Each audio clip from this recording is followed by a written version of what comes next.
Okay, so this is the third Thursday Public Media Innovators webinar. Yay, thank you. On behalf of my co-chairs for this PLC through NITA, Amber Samdal in Wisconsin, Chad Davis in Nebraska, we welcome you for another exciting conversation.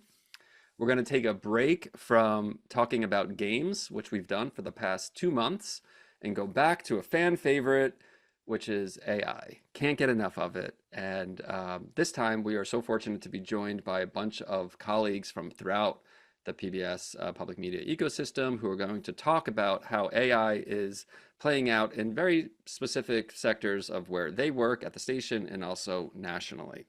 So we'll hear from our friends in education, in cyber, in community engagement, in Marcom, and in content, of course. And just a reminder, the chat is very active. Please feel free to drop some questions in there if you have anything for any of the speakers at any time. We will try to answer those in real time. And if we can't get to them, we will send them to the presenters. They can get back in touch with you. As I told the presenters, this is a starter conversation for each of these topics. This is not intended to fully embrace and leave everyone satisfied with all the answers to how AI is affecting work as we know it. So I fully anticipate and hope that it's a conversation starter. So questions in the chat, always welcomed. We are also going to have some resources on our site, our Public Media Innovators site. Amber is going to pop that into the chat now. That's where you can find links to upcoming webinars, links to resources that we've collected, links to Chad's newsletter, which if you're not all subscribing to, you should right now because it's awesome and it keeps you up to speed on all innovative things that are happening across the system and in the larger media ecosystem as well.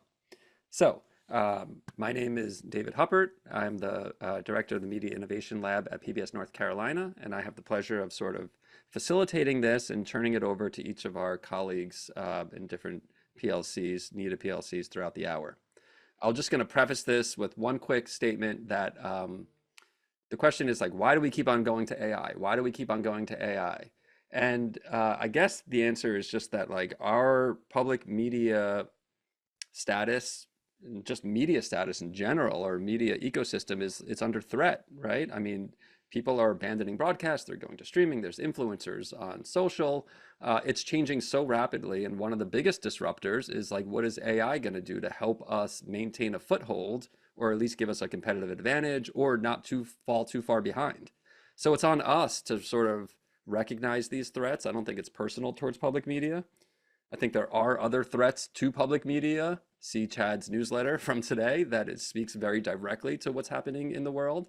But as far as AI goes, we need to make sure that we're doing smart, responsible, proactive things to embrace this tech before we get consumed by it. I don't mean to blow it out of proportion, but that's why we're gathered today, so that we can lean on smart people in the system to help shed a light on what they're doing. And then we can borrow those ideas and hopefully work together to maintain this really essential service of public media. So without further ado, that's my spiel today. I'd like to turn it over to our friends in education, Laura Evans from Georgia Public Broadcasting and Ariana Raleigh from 9PBS to talk about how AI and education come together. And they're going to have about 10 minutes. Please populate the chat. And we'll sort of try to answer questions if time permits within this 10 minutes. If not, we'll try to get to it towards the end. So Ariana and Laura, thank you so much. Please take it away.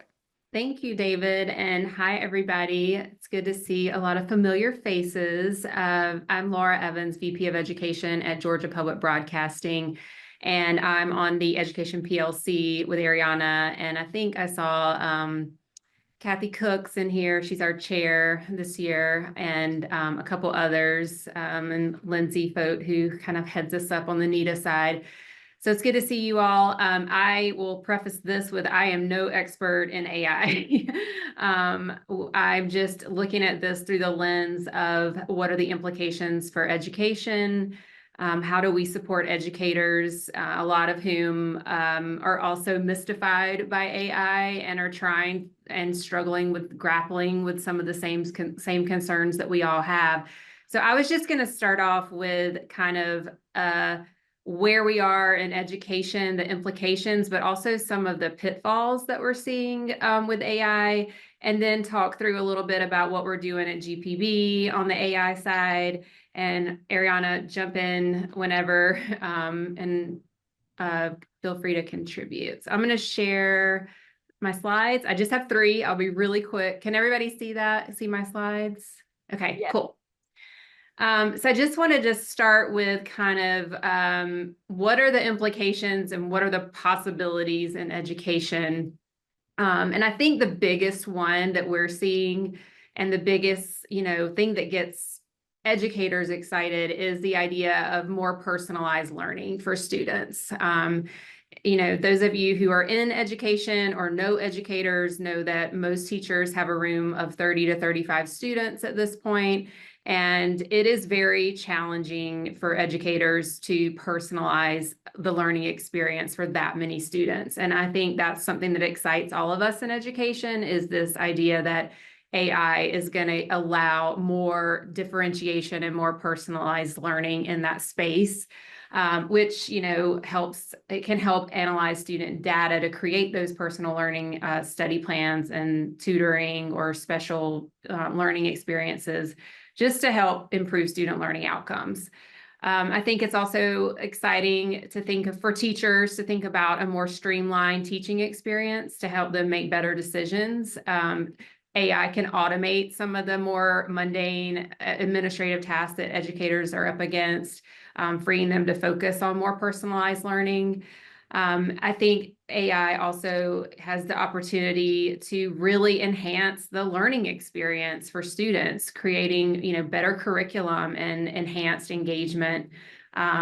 We've seen a lot of different tools out there that provide a more engaging and more customized learning experience. Like, Magic School is one that we're seeing teachers use more and more, that helps them create really dynamic lesson plans and curriculum. And then, all of that in a perfect world would lead to better student outcomes. And that's the hope, is that all of these AI tools, as we continue to refine what is good in education with artificial intelligence and what is bad, and using some of the good things, hopefully will improve student learning outcomes, and bridge the gap between students who are getting access to a really high quality educational experience and those who are not. And so, those are some of the things that I think everybody in education, this is what we're all thinking about. And I think this is what gets the education community excited, is better assessment, more personalized learning, and hopefully better improved student outcomes. But with that, there's a lot of, concerns around AI in education. Bias and equity is a big concern. How do we address disparities across demographics and ensure accessibility to all these wonderful, magical tools? There's privacy concerns. Of course, all of you are grappling with privacy concerns with AI. I'm sure others on this call will talk about some of those concerns. Is it accurate? How do we solve the inaccuracy problem with some of it and make sure that students are understanding about, how it should be used and what makes accurate content? Taking away the human interaction is dangerous in the education setting, because a lot of students need those social skills. So if we continue to erode that human component, what does that mean for students and their social well-being? And then the critical thinking component, that's another big one. We don't want AI to do the work for students when they should be learning and gaining skills in the classroom. And so I think these are, the big challenges with AI as we look at how it's going to become more and more infused into our schools and in our educational institutions. Ariana, anything you want to add? Yeah, some of the things that we're seeing positive, and some concerns that we have. One of the positives is AI gives a chance for school districts that do not have a ton of funding for professional development, for teachers to be able to learn and have a thought partner on some challenges, some behaviors, some other social emotional learning, to walk through that for some classroom management. There are a lot of schools that professional development budget has been sliced. Um, on the opposite flip side of that, the potential risk is having one view of that professional development, only having that one-sided, back to the biases. We also have a lot of teachers being really concerned of kids being able to do those transfer skills if they're using AI as the main support. And what does it look like when you're, needing to do the real life application side of any type of skill? Okay. David, I can't see the chat, so let me know if there's any questions or Yeah, you're comments. good. You're good. We got about 3 more minutes for you all, so thanks. This is great Okay. so far.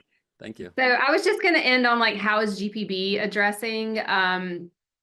One thing that we are doing just across the organization is we formed a new AI committee, and that's comprised of staff from all divisions that volunteered to be a part of our new formed committee. And we just come together periodically. We're just getting started, and we're just kind of figuring out what the committee's role is going to be. But right now, the main thing that we're doing is just coming together and reviewing, talking about the latest that's out there, evaluating tools and resources, and, having discourse over what's good, what's bad, what's ugly, and then making recommendations to leadership on how to move the organization forward in a thoughtful way around AI. I know everybody's grappling with it, and this is just something that we felt like was important to have an internal committee that was focused on this. And then on the education side, my team, what kind of how we're addressing right now is just listening to educators, partners, and experts. And it's a dynamic, fluid, changing every day type of situation. So just really staying up to date on what's out there. What are educators talking about? What are our partner organizations? How are they handling and addressing AI? We are providing some professional learning to support educators, mainly as we evaluate educational tools and find that they're solid and can really be support for educators, training them on certain tools that we found to be helpful. And then on my team, we're using some of those tools and resources that streamline workflows. One that we use almost every day is Opus AI to help with video editing, and it helps us just streamline using content for social media and finding those 2 or 3 minute clips out of a 30-minute show that really make the most impact on our social media platforms, and finding tools that don't raise concerns around privacy and inaccuracy. One thing I do just want to note is that one of the ways that I see a really big opportunity for us in content production is on the translation services side. And, that's one thing that excites me is we're always getting asked, like, we need multiple translations of all this stuff into especially like the top 5 languages in our state. And so far we have not been able to do that just because it's cost prohibitive, but there are a lot of tools that we're looking into right now that are going to be able to provide really solid translations on video content and audio content that will help us fill that gap that we're missing with our content translation services. So exciting things to come. I know everybody else on this call has a lot more to share. That is great and right on to the second. Thank you, Laura. A couple things came through in the chat. One, if you don't mind putting down the name of that tool that you were mentioning that you use for the editing to pull the select clips that you said to identify those. Some folks wanted to know about that. Opus AI, thank you so much. Another question was about GPB's AI policy. I know that we're going to get to that other station. Suzanne's going to share some other stations examples of these policies. We have a bunch of those resources. If you want to weigh in on GPB's take on that specifically, please do in the chat. I forget who asked that. Stick around because we're going to be getting to those other examples and sharing those examples later on in this webinar from other stations, which are all, by the way, derivative of other stations' work in this space. So it seems like there's like one master one that's going around that Chad helped to sort of co-author, and then other stations have interpreted that based on their unique needs and what's going on at their station. So the more the merrier that these things circulate. And then Ariana, if you don't mind in the chat, just articulating a little bit more about what you meant with that professional development and AI and how those two things can come together. And then maybe that conversation, if it's helpful for others, can continue there. And if it's more appropriate to like sidebar that for another time, please connect. This is great. This is what we're hoping to do. So cool. Thank you. Education. Yay. AI. And thank you for being honest and open about like we are all trying to learn in real time the best ways to apply these things. So thank you. And now everyone's favorite topic, cybersecurity. And this is just the audience has spoken. They want to know what they should be doing, not just the threat to, you know, youth and their ability to think independently, but also like what are our systems? What threats exist that we don't even see behind firewalls or not behind firewalls? Or what should we be considering with AI in terms of like a hardware, software ecosystem that will then inform the rest of the stuff that we're talking about? So we are fortunate to have Ian McSpadden, Chief Technology Officer from Arizona Public Media, an expert and a leader in this space, to share with us some of the hardware, software, ethical threats about AI and things that we should be mindful of. There's a resource that Ian has already shared with us that we'll have in a link next to the webinar on our site that you can download and reference for later use as well. So Ian, if you don't mind, lift our spirits. Tell us it's all going to be okay. Tell us that the water is warm, nothing to be afraid of. No, just level with us. Tell us what's going on in your world with cybersecurity and AI. Sure. I always remain optimistic. I've always had an interest in cybersecurity from my early high school computer club days, where one of my classmates who went off to college was one of the first to hack a university system to change grades. It was eye-opening, in finding out that someone with the tools, knowledge, and proclivity, what they were capable of.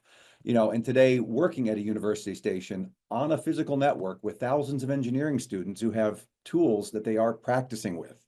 It definitely changes the game. When new technologies arrive in media, folks tend to ask themselves, what does this mean, to me or for me? Like what is next generation TV and do we need it? What is a VR set and is it more productive than a hard set? In the case of AI for cybersecurity, there are some huge implications. All the vectors or avenues that threat actors, the bad guys, use have basically been supercharged. Here are some of the threats and concerns that worry me the most, and why having an evolving cyber policy and training program at your organization is key to protecting your systems in an increasing adversarial internet-connected environment. Automated phishing attacks and social engineering.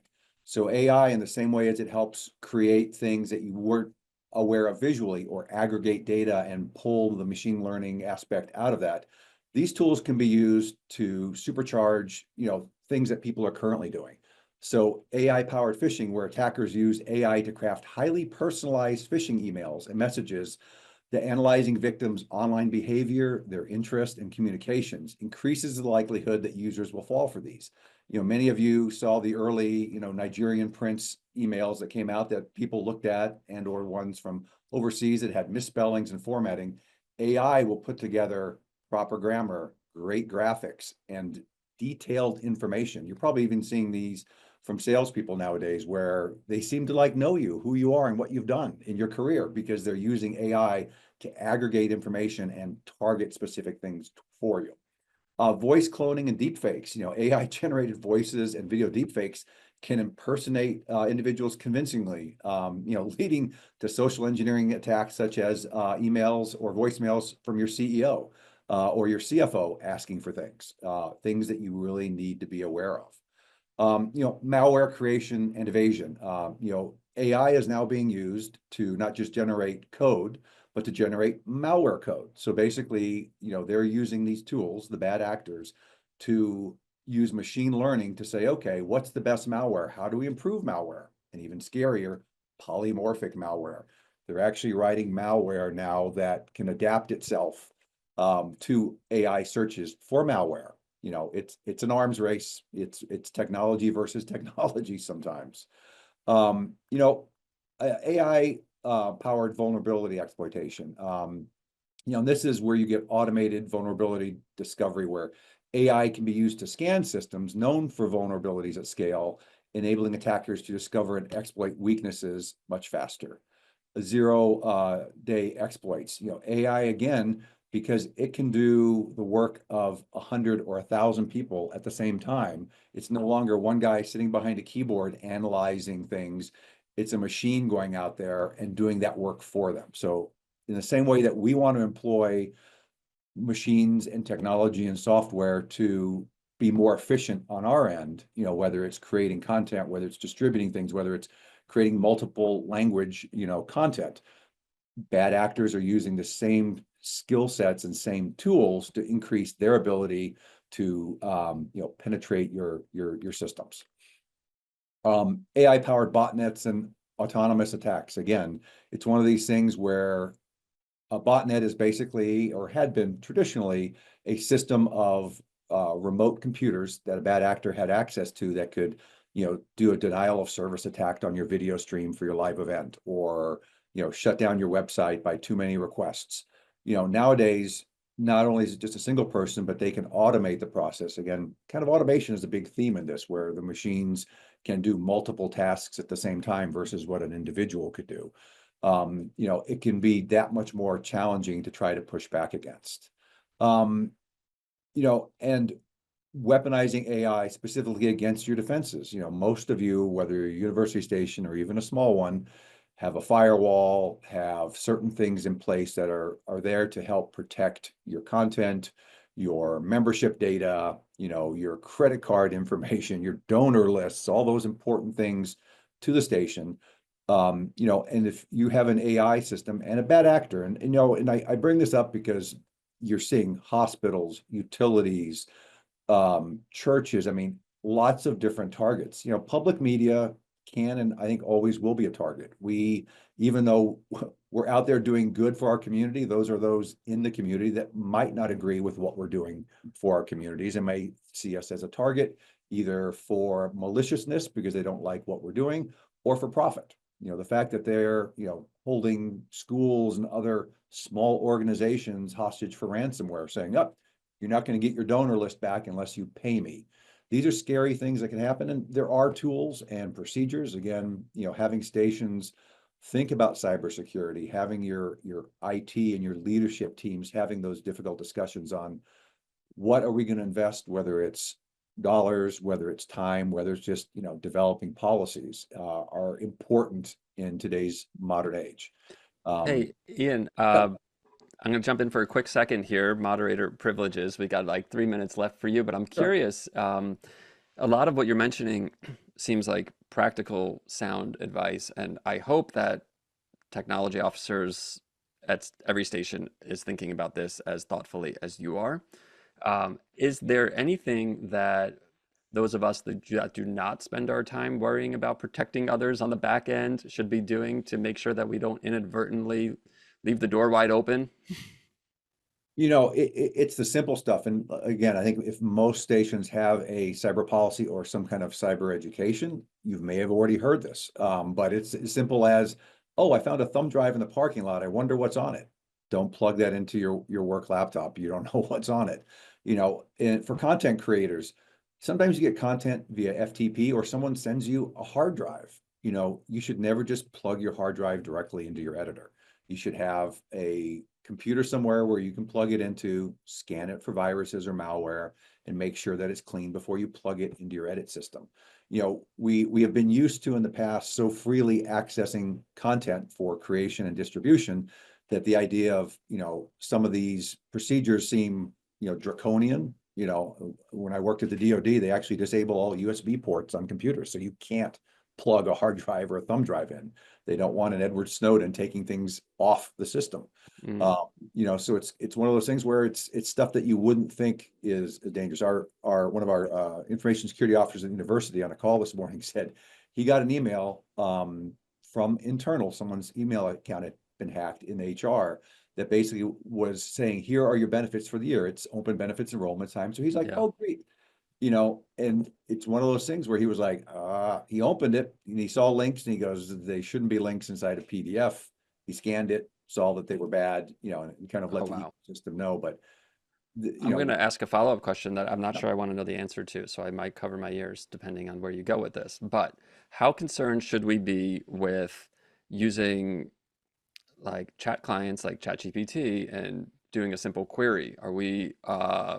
Should we be concerned about privacy, data? Is there a way that they can get into our systems that way? I mean, what are some cautionary things that we should be cautious about with that? I totally hear you on the plugging hardware into ports. I can't say that I always follow that advice, but that's duly noted. But what about some of the software applications that we seem to use so freely these days, or well, easily? yeah, you know, and those are cloud-based systems, so they're not coming into your system to get stuff, but it's what you put into theirs. You know, you want to do a graphic of somebody, or I've done this before, where I put my face in there to do a rendering of something that I'd like to see myself in. You're giving biometric data. So again, anytime you put content into a AI system, they now have a copy of that and they're using that for their learning. This has been a big thing about the internet, where early AI models scrape the internet for artistic information. If you put a graphic, an image, an idea, a concept in there for a render or for an evaluation, that data is shared basically. So always be cautious if it's not your own internal AI system and it's a publicly accessed AI system. Anything you put in there is now public domain. Great. Well, on that note, thank you for those words of wisdom and cautionary sort of protocols to pay attention to. For those of you on this webinar, if you have a chief technology officer that does not know Ian, make that intro. The more that these conversations are happening across the system, the better safeguards we'll all have, and hopefully best practices will permeate. So thank you, Ian, for outlining that. As we mentioned, some of these resources and things that he's mentioned are going to be available on our on the webinar page, where you will access this webinar, as well as some of the resources that the speakers are talking about. So check that out over there. Ian put his email in there. Awesome. Thank you so much for that. Okay, 3 more topics to get through today: community engagement, Marcom, and content. This has been really interesting, and thank you to all the panelists so far that are contributing all these great ideas and best practices. Community engagement. Amy Lebensky from WETA, from WETA, is going to walk us through some of, well, as you can see on your screen, yay, it's working. Public media stations can help local communities understand and use it responsibly, AI. So thank you, Amy, for spending some time with us and walking us through your take on community engagement. Take it away. All right. Hi, everybody. You might be asking, why us? To me, this is a no-brainer. PBS stations are trusted for providing factual information, bringing people together through community engagement, and providing a safe, accessible, and inclusive place for education, exploration, and entertainment. So for our audiences and local communities, we are truly a key driver in ensuring that AI benefits society while also minimizing its potential harms from bad actors. So I thought I'd start with just a few statistics that I found to get us going. I don't think much of this will be a surprise to anyone, but you know, maybe it is. There's plenty of data out there, but these sort of just jumped out at me that related to what we're going to talk about a little bit today. So according to a 2023 study from the Pew Research Center, a little over half of Americans are more concerned about AI than they are excited about it. A health misinformation tracking poll conducted earlier this year by Kaiser Family Foundation found that 56% of adults are not confident about the information they receive from AI chatbots. I could say that I am one of them. And 70% of respondents to a 2023 global study led by Pointer and conducted in partnership with MediaWise, Morning Consult, and Google, said that they were not confident in their ability to tell when an online image was authentic or generated by artificial intelligence. So what can we do about that as public media? We can build on our reputation of being the most trusted institution for 18 consecutive years. I know that we hear that all the time, but people really do trust public media. They trust PBS. The distrust and lack of confidence in AI is because most people simply don't understand how it really works. Some people think they do, but really from things that I've been learning in preparation for this and from what I've been seeing, people don't really understand how it affects their daily lives. But the trust we have in public media stations, trust we have in public media stations means we are looked to for unbiased, fact-based content. So we have the opportunity to build upon that trust and provide clear, accurate information about the AI systems being developed and deployed for everyday life. And we can do what we do best and educate people about this new technology. We can help them know who to trust and where to go by highlighting companies and organizations that are leading the way in ethical AI development and showcasing those who are committed to a few things like fairness. Oops, thanks. I knew I was going to do that. Fairness, accountability, transparency, privacy, human oversight, and safety.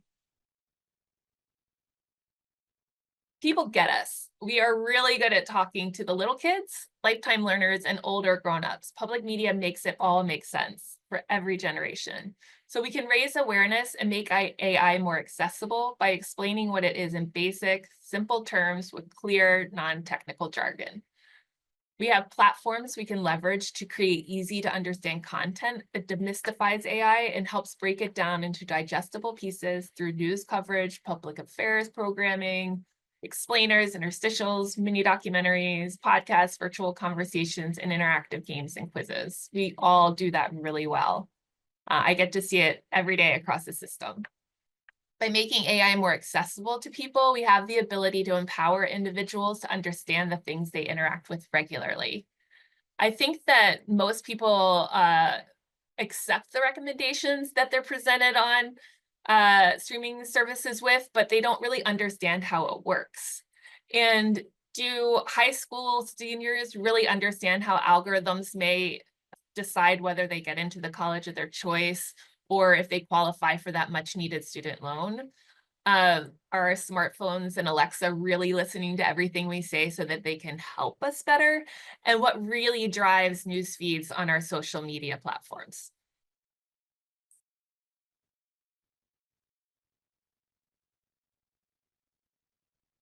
So the thing about public media is that we don't just stop at the how. We also understand the why, and we are great at promoting digital literacy and critical thinking with deep dive content and high standards. It's what we do, and it's who we are. We can continue to put these virtues to good use by helping people in our communities to discern between the different uses of AI.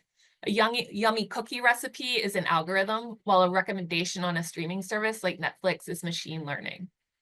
And to help people know the difference, we can collaborate with local and national organizations to share information and partner with colleges and universities to offer community training programs. We can teach people how to critically evaluate AI, what affects them directly and why it matters. So what is algorithmic bias and how can it affect hiring practices? What are the ethical and social ramifications of AI? What are the ethics of AI and surveillance, and how can facial recognition raise concerns about privacy? And what is machine learning and how can it perpetuate bias in training data? And then finally, one of my favorite things we say on my team is that when asked what public media brings to the table, we say we bring the table. And I'll just say that Chloe Kuchis on my team and I stole that from Chris Chaika at WNET years ago, and it never gets old. So if Chris is on this call, I just want to say thank you. And if anyone else from NET is on this call, pass it along to him. Anyway, public media can engage local communities in the process of shaping how AI is used in their lives, making them active participants in the conversation, not just passive consumers. We can ensure that the development of AI reflects the values and priorities of the people we share space with in our local communities. Community engagement can be used to identify community-specific concerns, like the impact of AI on local economies, job markets, and schools. By engaging our communities, we can nurture a sense of ownership and responsibility when it comes to AI technologies by empowering people to advocate for what they want and need. And engagement provides a platform for people to learn, ask questions, and voice their concerns. We can do all of this through the things we are so good at doing already, like town halls, panel discussions, virtual forums, roundtables, resource fairs, and workshops. So in summary, and I'll shut up and let somebody else talk in a minute, AI is already part of our lives. We all know this. It informs what we watch, if we can afford that new car, whether we need to follow up a doctor's appointment, and how we can train our brain to meditate for 3 minutes a day. But it's not just about the technology, it's about people. We as public media have a responsibility to ensure that the people in our communities are informed about the potential benefits and harms of AI and not absent from decisions about how these technologies are created and used. But real quick, and I am finished, but before I go, I'm not going to go through these slides, but I put together a really quick glossary of what is AI. Just a couple of the top level things here, and then these will all be in the recording and the archive afterwards, but some organizations that are great to learn a little bit more about AI, specifically in the community engagement and civic engagement space, and then other further reading if anyone's interested. These are all pretty short articles or short pieces online that sort of give different insights into how both community engagement can help support AI and how it can be used in civic and community engagement, but also how we can use community and civic engagement to educate the population. And that is all I got. That is great, Amy. Thank you. Oh my Thank gosh. you. So those resources are great, and for everyone, don't worry, we'll have that posted with this webinar. And I was just struck as you were talking about how much of what you were addressing was really could be considered, I guess, media literacy. And I guess you could call Exactly. AI media literacy or not. And I was reminded of Maryland Public Television, and they just launched the Center for Media Literacy, which is really cool. And I'm not sure, I haven't done a deep dive on that yet. If anyone else has, I'm not sure if they're covering AI in as much depth as you were referencing, but to me, it's similar, and that is our role for all the reasons you mentioned. We're trusted and don't stop at the why. And I love your "We are the table." Who said that? Who was the originator of that? Chris Shaika, well, from WNET, and I forget, it was at Anita conference. I think the one that was in Crystal City a few years Yeah, ago. But we were talking to him, and he said that, and Chloe and I right away, both at the same time, it's like a Jinx by you a Coke. We both said we're going to use that, and we say it all the time, I and know. it's so perfect. It is what we do. We are conveners. We connect the dots. It's everything we do in community engagement, and it's not just the community engagement people at stations. It's everyone. It's the Sure. station community, everyone internally, externally. We all Yeah. have that job of bringing people together. That should be like the PBS logo or something. I mean, it's Right? really good. Really good. Oh my gosh, I get like chills thinking about that. Okay. Awesome. So thank you for that. And yeah, definitely check out the Maryland Center for Media Literacy and Education. Okay, yeah, great. That was live streamed this week, and some coworkers watched it at my station. We're like, you got to check it out. It's so awesome. So kudos to Maryland for doing that. Kudos to Amy for sort of surfacing some of these important issues and how we owe it to our viewers and constituents and members to sort of help them navigate this as we have done forever. And so here we are on a new frontier. So thank you. All right. Now we turn to our friends in Marcom. We're joined by Jonna Kelly from KSPS in Spokane, Washington, and Morgan Walter to talk about some ways that Marcom case studies have been utilizing and leveraging AI in their work. There's plenty of other examples throughout the system of people that have been doing cool things too. So if you want a shout out to stuff that you at your station are doing or things that you've seen elsewhere, please throw that in the chat. We're always looking for good examples to get inspired by as well. So thank you for joining us. And yeah, let's hear from Marcom. Thank you. Thanks, David. We're excited to be here. I'm Jonna. I'm Morgan. And I'm part of the committee, and so that's how we're participating here today. Thanks to the other panelists, we've been taking furious notes here in Spokane. So we're just going to share a little bit about how we use AI in our work here in Spokane at KSPS. So I'll start by talking about an AI system that we have as a station. It's a closed system. It's a type of chat GPT, but we've opted in for a multi-user account. So it's $25 a month. We were able to turn off the setting that controls if we are willing to share this information with everyone. So we toggle that off. So any information that we give to this chat GPT remains closed and within our station walls. We also upload data frequently, and then update the memory of this chat GPT so that it can help us evaluate strategic ideas. So one example I wanted to share with this group today, was so at our station, I don't know if this is happening with anybody else, but we are creating a lot of events and we have very limited resources. And so we really have to evaluate if the events that we're creating or are proposing are worthwhile for our station. So a recent event proposal that I wrote is for an upcoming program that we're going to be airing starting in March. And it's a local production, which is rare for us in Spokane. So I wanted to have a big kickoff event, but really worried about bandwidth for our station.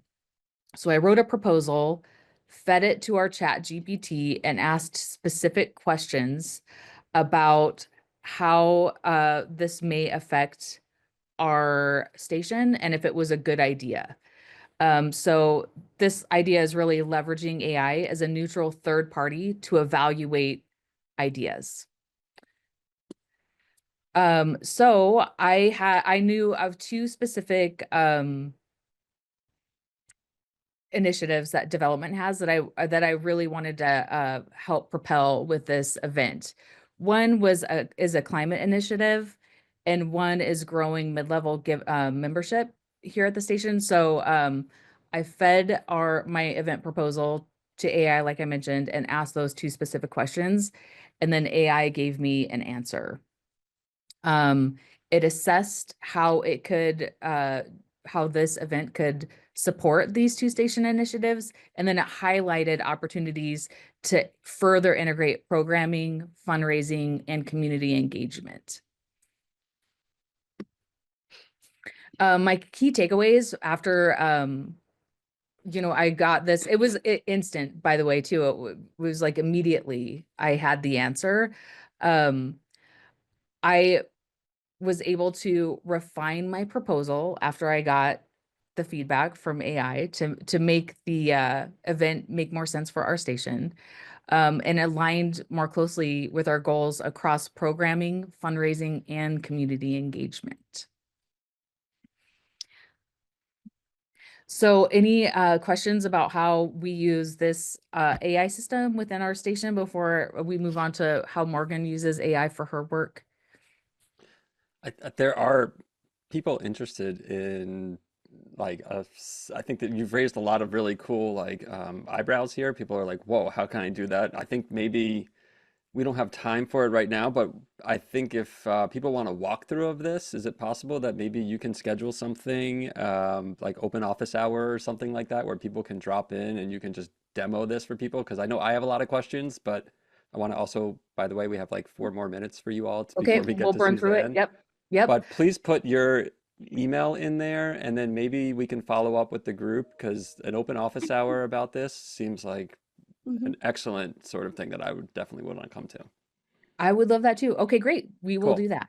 Awesome. So 4 minutes. Thanks. Before I move on to my slide, so I just want to piggyback off what Jonna said, but first give a little bit of an introduction into what I do at KSPS. So we have a high school internship program here called Media Makers. And so I run that program and manage that program, build out curriculum and help the students learning by giving them real world station projects that they can actually work on and build their resumes and continue their learning in this field in a way that they're actually working. But part of that program is we also have a hybrid kind of remote program out in rural communities for students who can't come into the station. And so we provide them with work they can do. This is all paid, by the way. So it's a paid internship. And so part of my job is to reach out to educators at other schools that have video production programs and might want to offer this internship to other students. And so the way that I work on this expansion is by doing just what Jonna said with using our chat GPT to basically give it all the information about our program and ask it to create documents for me, like pitch documents and introductory emails to educators. And it can even come up with an outreach plan for me. So I really like to use it for idea generation. And this goes into what I wanted to talk about, which is just using AI for ideation. So we recently had a project for our students where we asked them to write a script. And we found that most of them were really stuck on, well, I don't know what to write the script about. And we gave them a lot of parameters.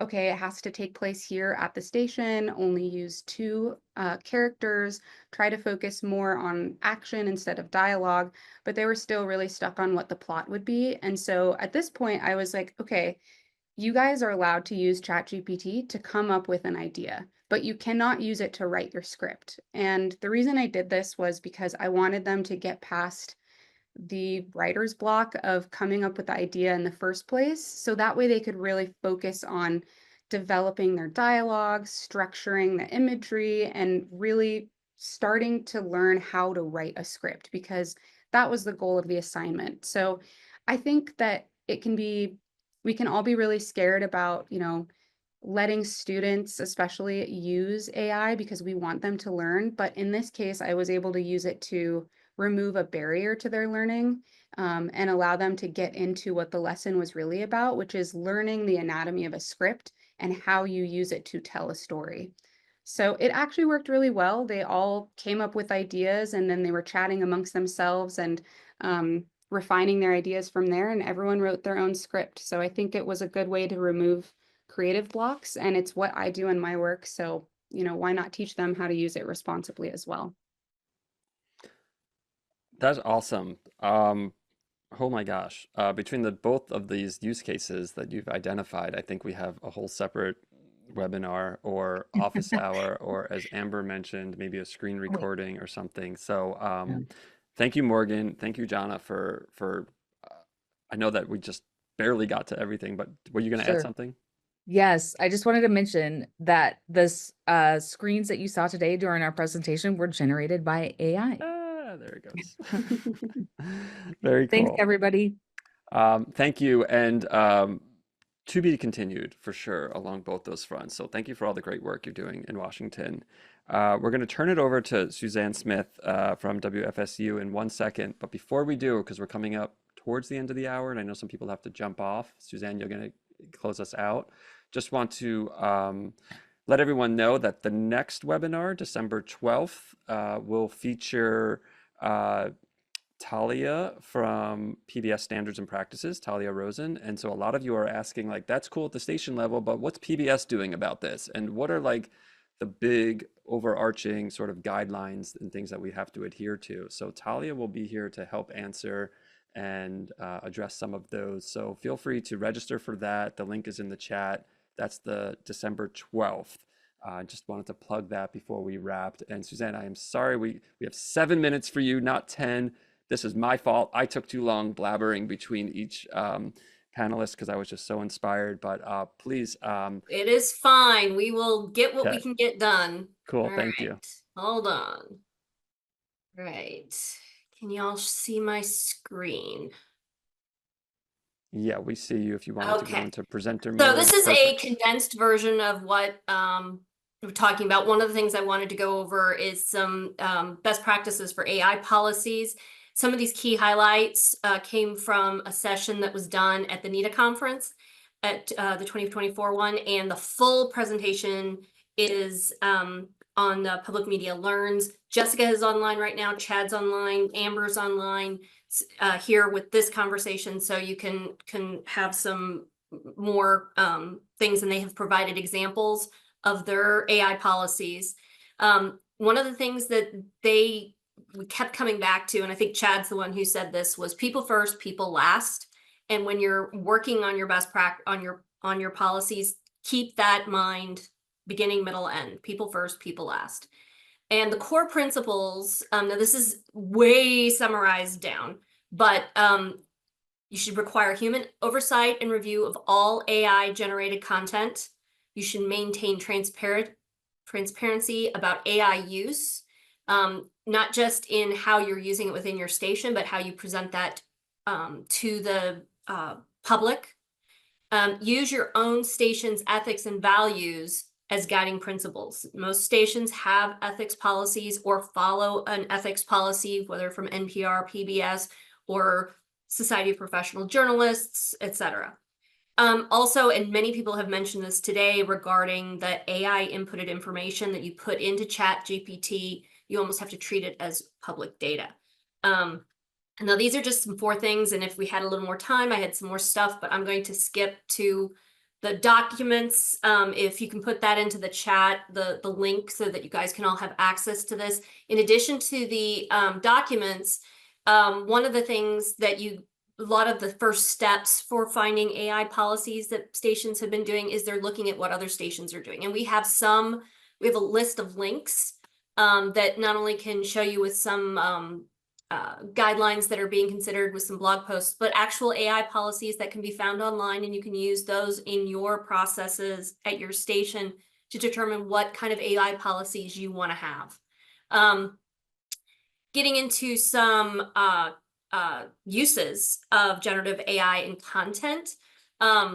These are some things I've heard about, and if you guys are using AI at your station, I highly encourage you putting that into the chat. One is creating scratch audio narration to help with timing and editing. If you're editing at home, or you're editing and the person you need to voice is not around, or you don't have time to set up the microphone in your closet if you're at home, you can just use a system to help you with that as a scratch narration that you can use later.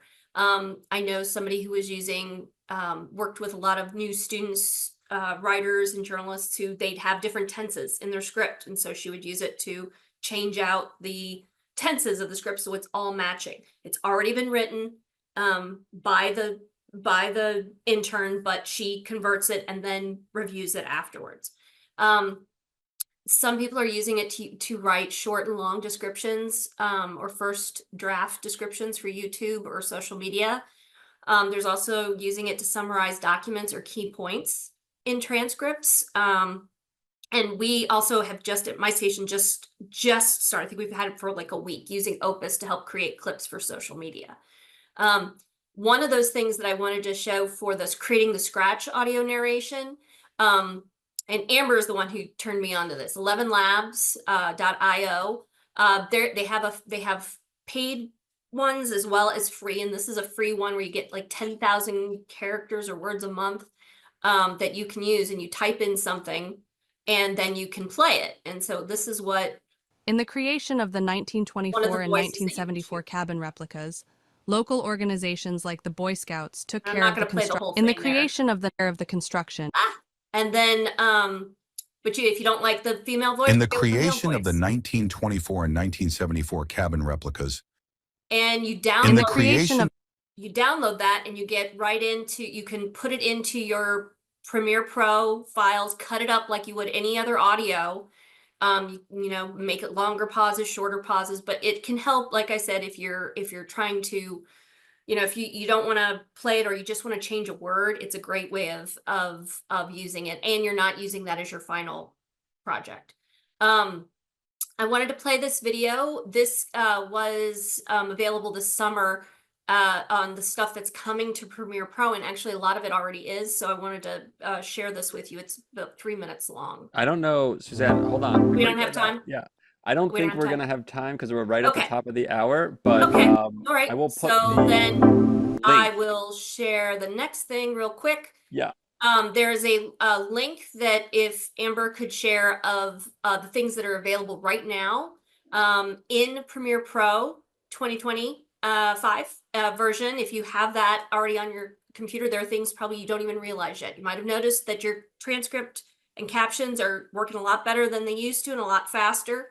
That's just part of it. There's a lot more things like text to text-based editing is in there now.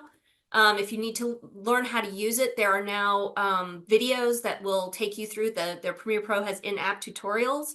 You can search through that. You just go to the Help tab, choose Premiere Pro and App Tutorials, select Tab Search, type the search topic, and then click on the video that you want to learn more about. And that was it. Yeah, So that is, Suzanne shared with me that link to the Premiere AI tools, the 3-minute link, which is, thank you, Amber, for posting it.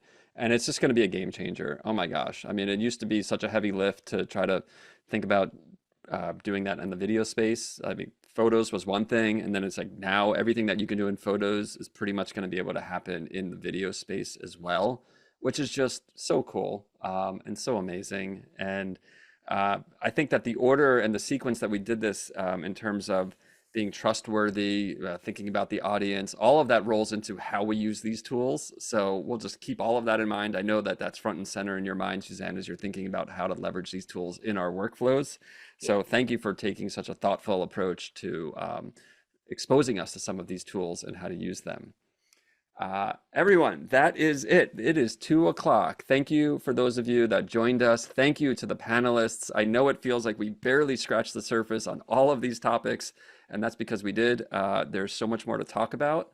Please reach out to the panelists directly. If you don't have access to them or know how to reach them, you can reach out to me or Amber or Chad. We will connect you. That is what we are trying to do, is to bring folks together to explore ways that we can partner on all of these cool ideas and make our stations individually and collectively stronger. So appreciate all of you so much for taking time out of your day. Join us next month to hear from Talia from PBS about how this all rolls up into the PBS universe. And go out there, be creative, have fun, break some stuff, disrupt things, report back, let us know. Appreciate y'all. Have a great day. Thank you.